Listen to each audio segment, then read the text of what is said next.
Thrawn is about to do something really wicked in the Star Wars galaxy. Welcome to Star Wars Uplink.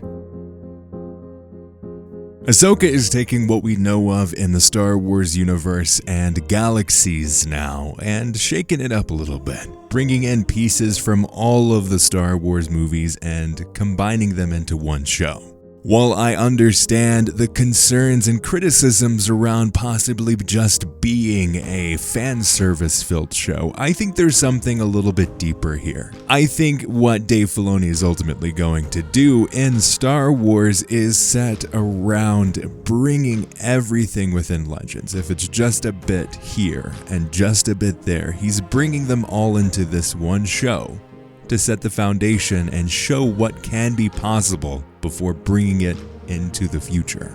Starting with something familiar before going off into something a little bit deeper, a little bit more interesting.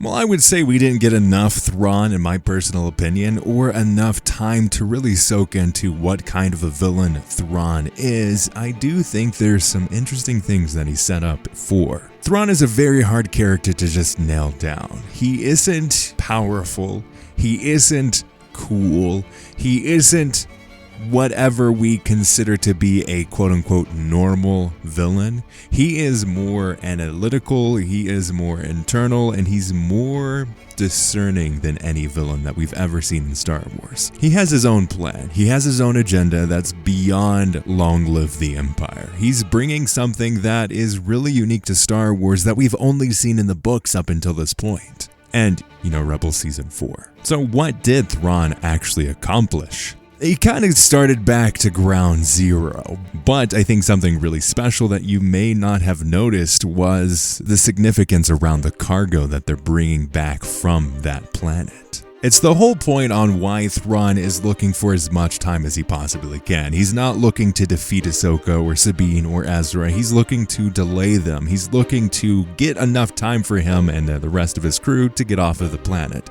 and into the other galaxy. He's utilized the grandmothers to great effect, utilizing their magics and their skills in identifying and their experience on this planet to move forward his own goals, while also fulfilling their own goals as well. Both Thrawn and the Great Mothers, not grandmothers, are trying to get off of this planet. They're trying to go from one location that they've been stuck on to the next location, the one where their big goals are. And while everyone's focused on Baylan, we made a whole video on why we think that there's something bigger going on there. Thrawn is the ultimate big bad of this new era of Star Wars. And ultimately, he's going to become even more interesting than he is already, and his goals, I think, are a little bit darker than you might have thought originally. The theory that we've come up with is around the cargo that they're bringing back. Obviously, we know that the Fates, the Great Mothers, and the Dathomirians and the Night Sisters are a big part of whatever plan Thrawn has moving forward. He has utilized them to great success, bringing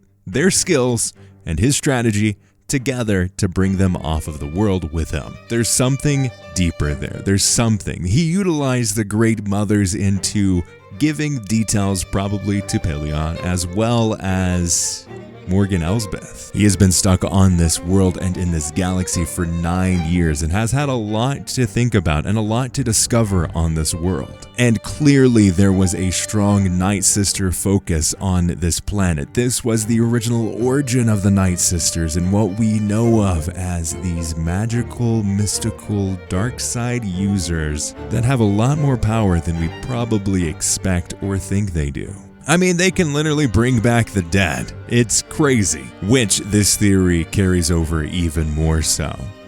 We know that on Peridea, there was a massive death of the Night Sisters. Many of them left that planet and left the whole galaxy to go to the Star Wars galaxy we know of and to Dathomir to build up their new civilization. And they did that to great success. But whatever happened, and we're thinking it might be Abeloth, which you should check out some other videos on the details around Abeloth. There's some really good stuff out there. She's a very interesting character. But if that is the case, there was a lot of death and destruction that was on Peridea, and the whole planet and the temples and the Dathomirians, the Night Sisters, all of it. There was a massive something that happened to cause them to leave that planet and galaxy, for sure. But what if all of those cases, all of the cargo that they're bringing back from Peridia are actually dead Night Sisters? What if they're saving these Night Sisters and utilizing them for Thrawn's ultimate goal?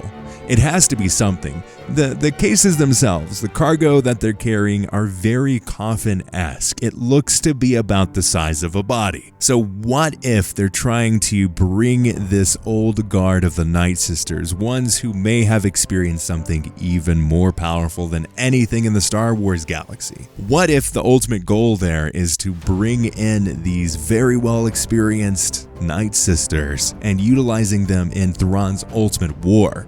His war to protect the Chiss Ascendancy and his war to bring what he believes is his goal for the Empire. As heir to the Empire, what is he trying to do?